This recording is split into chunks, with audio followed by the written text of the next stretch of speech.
Welcome to the Christian Budget Mom channel with Heather Oynes. Heather is a Jesus follower, wife, mom, and money coach passionate about budgeting biblically. Can you imagine how it would feel to go from feeling stressed about money to finally having peace around your finances? That's exactly what Heather teaches here on the channel and more in depth in her free De-Stress Your Money private podcast, only available at destressyourmoney.com. The podcast will walk you through how to manage your money God's way instead of the world's, help you create a practical plan for reaching your goals, and show you how to live that plan so that it becomes a natural part of your daily life. Again, you have to go to destressyourmoney.com or find the link below to get the podcast delivered right to your inbox. Now, let's get ready for some great advice from Heather on Christian financial stewardship. So the scripture for the second key is Proverbs 6:6-7. Go to the ant, you sluggard, consider its ways and be wise. It has no commander, no overseer or ruler, yet it stores its provisions in summer and gathers its food at harvest. Okay, can anybody guess where I'm going with this one? So the ant in the summertime, they're super active, right? So they are storing up that food. They're getting ready for the winter, right? Because they know they're going to need provisions through the winter. So they're gathering. It's harvest time. They are gathering, right? So the second key before you start paying off debt is you actually need to have a starter emergency fund, okay? For many of you, this might be $1,000. I know if you've been introduced to Dave Ramsey, he still recommends $1,000. For some of you, you might need, yes, Nicole, diligence is definitely part of it. You might need more than $1,000, okay? But think about every time you've tried to start paying extra on debt and you haven't had this in place, what happened? Something came up, you didn't have the money for it, you had to put it back on the credit card. So you just reversed all your hard work, right?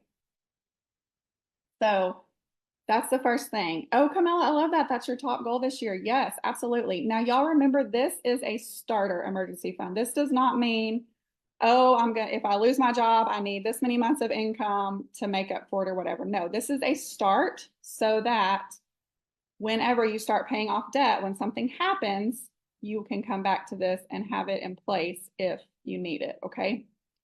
So I'd love to hear, what was the last emergency you had that required money? And how much did it cost? And if y'all don't mind sharing those two answers, I think it would help others to see this. You don't have to answer, did you have money for it or did you have to charge it? But in your own mind, you can answer that one, right? So this speaks to the power of the starter emergency fund and how God calls us to save our provisions when we have them for the future, right? Within reason, right? We're not like storing up in the barns, like whichever gospel that's in, I think a couple of them. Anyway, we're not storing up those huge barns with all the grain and all the food, right? We are just simply having a starter emergency fund. Okay, so how much did it cost? And a lot of times, some of you might have had larger costs of things, but a lot of times, whenever people are talking about the last thing they had that was unexpected or whatever, it really wasn't much. It might not have even been $1,000, or it might have been barely above $1,000. So think about how far that $1,000 could have gone. Or for some of you, you might need a little bit more than 1,000, but I will challenge you, because once you get your starter emergency fund in place, you can start to pay down debt. So it's kind of a balance between like, how much do I need just in case? And then when can I start really putting some extra money toward debt? At what point? At what point do I stop that? What point do I stop that? That if we decide to go to 1,000, save to 1,000, stop right then and there. Don't add any more to it. And everything above $1,000 that you have extra in your budget each month, that can go toward debt payoff. Okay. So Katie, Nicole, this is interesting. You said y'all had to get a new car and it was $1,500-ish. So y'all even found a new car for $1,500. That is impressive, first of all. So great job on that. So $1,500 still seems like it's not very much, or it's a whole lot to some of you, but that bought a whole new car for Nicole, right? Yeah, so Camilla said there was one for 300 and a truck problem was 1,000 in the same month. Okay. So even 1,500 would have been great for Camilla, right? It's not something that we need to spend a ton of time on, but decide on that number and that's what you hit. Okay. Um, yes, Nicole. And see, that is a perfect example. I would love to hear more about that because that is a perfect example of God's provision, right? He had that car just for y'all at just the right time. That is really hard to find a car for that. I'm telling you guys, God shows up when you are committed to this. All right. So write your target starter emergency fund in your notes. Y'all know that that's the next thing. You start setting aside money for that. Once you hit that number, then you can move on to these other things that we're going to get into next. Okay. So the third biblical key is actually the same scripture, talking about the ants storing up provisions in the summer, gathering their food at harvest. And by the way, some of you are getting tax refunds right now, right?